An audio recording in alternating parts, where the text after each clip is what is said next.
নমস্কাৰ এই মুহূৰ্তত আহি পৰিছে ৰাতিপুৱাৰ কেইবাটাও বিগ ব্ৰেকিং নিউজ। আজি হৈছে 24 আগষ্ট। জিলাই জিলাই বিতৰণ হৈ আছে মহিলাসকলৰ একাউণ্টত 10,000 কোটি টকা। আপুনি কোন জিলাৰ বাসিন্দা চাই লওক। সাজু হওক টকা ল'বলৈ মুখ্যমন্ত্ৰী ডক্টৰ হিমন্ত বিশ্ব শৰ্মাই বৃহৎ মন্তব্য কৰিছে। আপোনাৰ জিলাত আপুনি 10,000 কোটি টকা যদি পোৱা নাই, আপোনাৰ বাবে এটা ভাল খবৰ। অৰুণোদয় 2.0 অৰুণোদয় 3.0 লৈ মুখ্যমন্ত্ৰী ডক্টৰ হিমন্ত বিশ্ব শৰ্মাই বৃহৎ মন্তব্য কৰিছে। অৰুণোদয়ৰ টকা বৃদ্ধি হৈছে। অসমত অৰুণোদয়ৰ দুটা কিস্তি একেলগতে লাভ কৰিব মহিলাসকলে। যদি আপোনাৰ ৰেচন কাৰ্ড আছে, আপোনাৰ বাবে এটা ভাল খবৰ আহি পৰিছে। ৰেচন কাৰ্ড থাকিলে লাভ কৰিব আপুনি চৰকাৰী ঘৰ। যদি আপুনি চৰকাৰী ঘৰৰ বাবে আবেদন কৰিছে, আপুনি প্ৰথম কিস্তি টকা লাভ কৰিব 32,500 টকাকৈ। লগতে কেইবাটাও ৰাজনৈতিক খবৰৰ লগতে অৰাজনৈতিক খবৰ যুগুত কৰা হৈছে আজিৰ দিনটোত। গোটেই অসম তথা ভাৰতৰ বিভিন্ন প্ৰান্তৰ পৰা যুগুত হৈছে কেইবাটাও ডাঙৰ খবৰ। এনেবোৰ খবৰ নিতৌ পাই থাকিবলৈ চেনেলটি ছাবস্ক্ৰাইব কৰি ভিডিঅ'টো এটা লাইক কৰিবলৈ নাপাহৰিব। আজিৰ আমাৰ প্ৰথমটো খুবেই গুৰুত্বপূৰ্ণ খবৰ হৈছে অসমবাসীৰ বাবে এটা ডাঙৰ খবৰ। জিলাই জিলাই বিতৰণ হৈ আছে লাখপতি বাইদেউৰ ধন। লাখপতি বাইদেউৰ 10,000 কোটি টকা পাইছে নে নাই আপুনি? সাজু হওক টকা ল'বলৈ, কিয়নো আজি 24 আগষ্ট। আজি মাৰ্গেৰিটাৰ মহিলাই লাভ কৰিব 10,000 কোটি টকাৰ চেক। 25 আগষ্টত ধুবুৰীৰ মহিলাই লাভ কৰিব 10,000 কোটি টকাৰ ধনৰাশি। আপোনাৰ সমষ্টিত কেতিয়া 10,000 কোটি টকা প্ৰদান কৰা হ'ব? চৰকাৰে নতুন তালিকা প্ৰকাশ কৰিছে। তালিকা অনুযায়ী প্ৰত্যেকটো জিলাতে মহিলাসকলৰ একাউণ্টত 10,000 কোটি টকা লাভ কৰিব। আত্মসহায়ক গোটৰ প্ৰতিজন মহিলাৰ বাবে এটা ভাল খবৰ। আত্মসহায়ক গোটৰ তালিকাত নাম থাকিলে এতিয়া আপুনি 10,000 কোটি টকাৰ চেক ল'বলৈ যাওক। মাৰ্গেৰিটাত মহিলাসকলৰ একাউণ্টত 10,000 কোটি টকা প্ৰদান কৰিব। তাৰপিছত অসমবাসী ৰাজক জনসভাৰ পৰৱৰ্তী খুবেই গুৰুত্বপূৰ্ণ খবৰ। লগতে ডাঙৰ খবৰ 1971 পিছত অহা বাংলাদেশী খেদিব আমছুৱে। আমছুৱে কেইবাটাও গুৰুত্বপূৰ্ণ মন্তব্য কৰিছে। 1971 চনৰ 25 মাৰ্চৰ আগত অহা লোকসকলক বাংলাদেশী বুলি ক'লে আমছুৱে 100 বাৰ নহয় লাখ লাখ বাৰ মাতিব।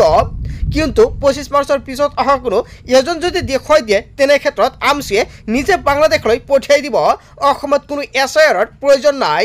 হয় বন্ধুসকল, চাপৰ চৰুৱাবাখৰ সন্তোষপুৰ আৰু চিৰাকুটাৰ উচ্চস্থলীত উপস্থিত হৈ এই মন্তব্য কৰিছে আমছুৰ সভাপতি ৰেজাউল কৰিম চৰকাৰ। 1971 চনৰ পিছত অহা বাংলাদেশী খেদিব আমছুৱে। হয় বন্ধুসকল, আমছুৰ তৰফৰ পৰা যিটো মন্তব্য কৰা হৈছে, আপুনি কি ক'ব? যদি আপোনাৰ কিবা মন্তব্য কৰিব লগা থাকে, আপোনাৰ মন্তব্যটো কমেণ্ট কৰি জনাই দিব। কমেণ্ট বক্স খোলা আছে।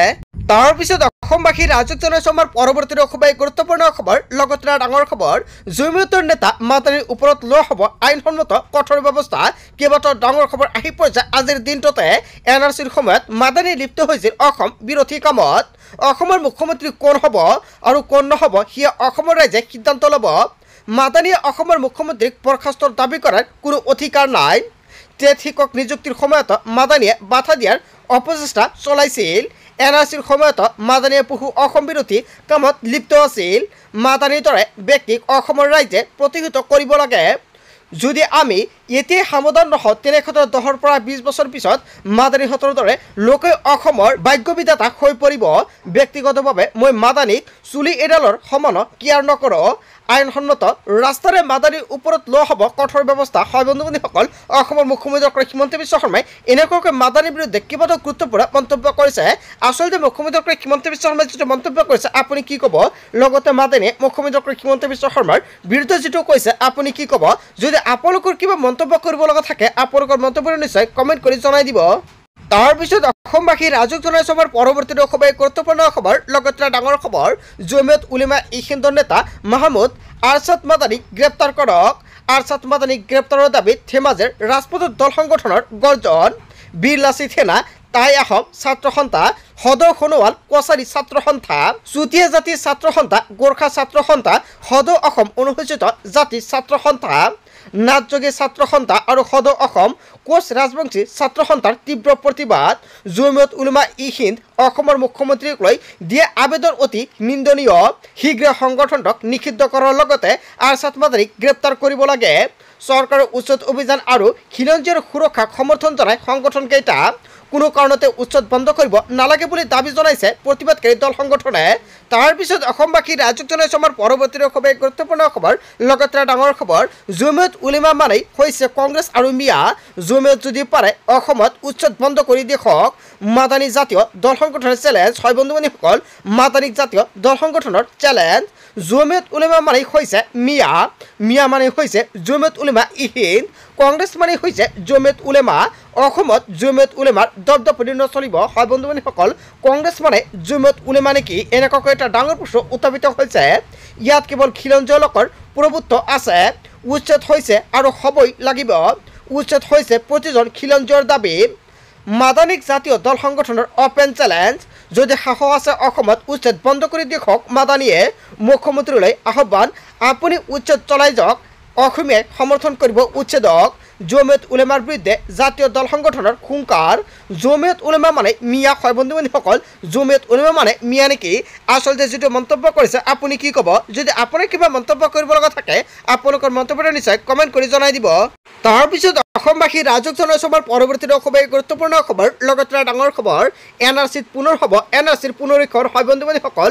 ৰাজ্যত পুনৰ হ'ব NRCৰ পুনৰীক্ষণ। NRC পুনৰীক্ষণক লৈ উচ্চতম ন্যায়ালয়ৰ ডাঙৰ নিৰ্দেশনা। বৰ্তমান যিখন NRC প্ৰস্তুত হৈছে সেইখন যথেষ্ট ত্ৰুটিপূৰ্ণ।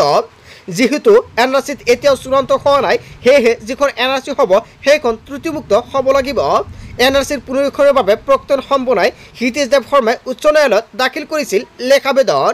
পূৰ্বৰ NRCৰ নাম 19 লাখ মানুহ বাদ পৰিছিল, কিন্তু বাদ পৰা এই 19 লাখ মানুহ কোন বুলি এতিয়া ডাঙৰ প্ৰশ্ন উত্থাপিত কৰিছে SCৰ ফালৰ পৰা।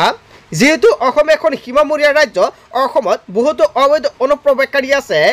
এইখন ত্ৰুটিমুক্ত NRC হোৱাটো ৰাষ্ট্ৰীয় সুৰক্ষাৰ দিশৰ পৰা অত্যন্ত জৰুৰী। সেই কথা আজি মহামান্য উচ্চতম ন্যায়ালয়ে মানি লৈ NRCৰ পুনৰীক্ষণৰ নিৰ্দেশ দিয়ে। ৰাজ্যত পুনৰ হ'ব NRCৰ পুনৰীক্ষণ। এটা বিগ আপডেট আহি পৰিছে। 2026 চনৰ আগতে চৰকাৰে নতুনকৈ কৰিব পাৰে NRCৰ পুনৰীক্ষণ। কিয় 2 দিনৰ ভিতৰতে আৰম্ভ কৰিব পাৰে, এতিয়ালৈকে আপডেট অহা নাই। যেতিয়া আপডেট আহিব নিশ্চয় জানিব পাৰিব। আৰু এনেকুৱাকৈ ভিডিঅ' প্ৰতিদিন পাই থাকিবলৈ চেনেলটি ছাবস্ক্ৰাইব কৰি ভিডিঅ'টো এটা লাইক কৰি দিব।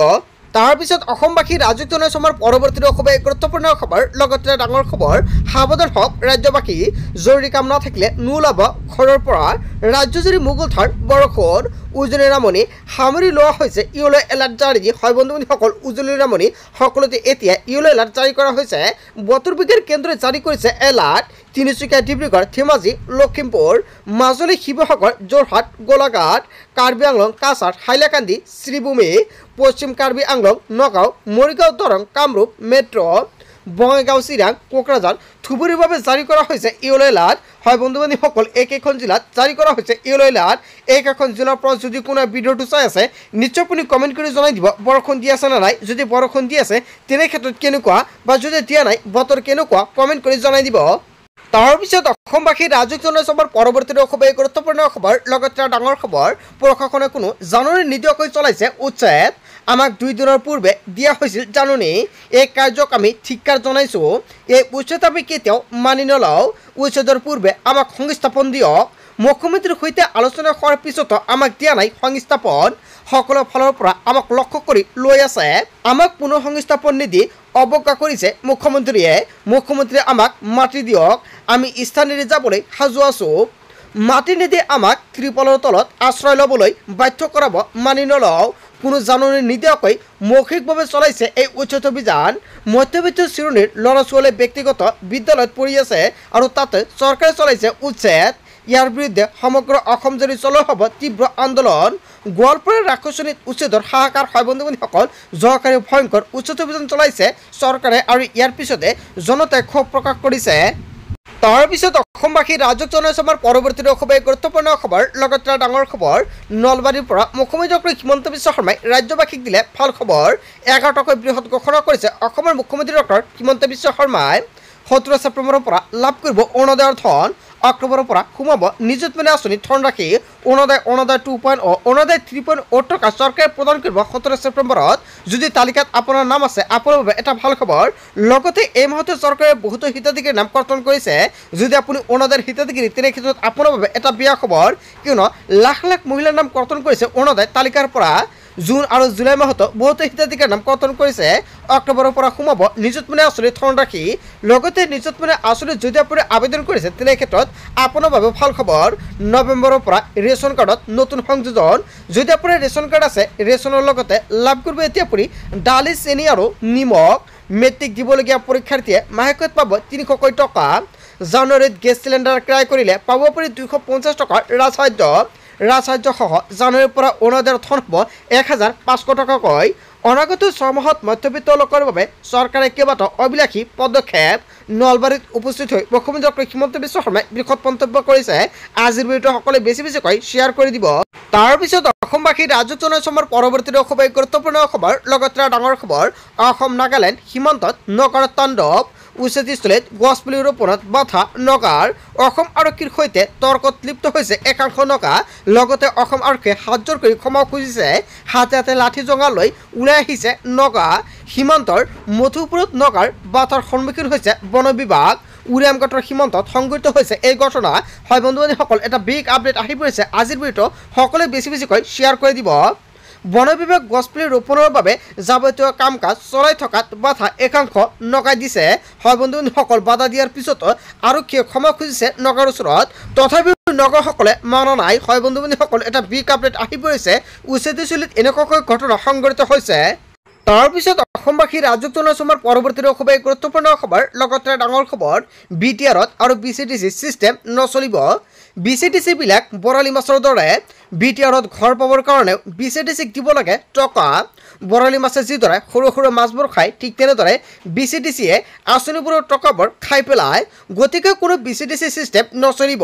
এই চিষ্টেম খালী মানুহক দালাল বনায়। প্ৰধানমন্ত্ৰী ঘৰ বনোৱা টকা ডাইৰেক্ট হিতাধিকাৰীৰ একাউণ্টত সোমাব। দুখীয়া মানুহে অনাদায়ৰ টকা ডাইৰেক্ট একাউণ্টত পাব। লাখপতি বাইদেউ আঁচনিৰ টকা ডাইৰেক্ট একাউণ্টত সোমাব। আজি অসমত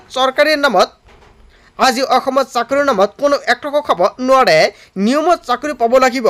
পুলিচত দৌৰিলেই চাকৰি পাব। এই মন্তব্য কৰিছে মুখ্যমন্ত্ৰী ডক্টৰ হিমন্ত বিশ্ব শৰ্মাই।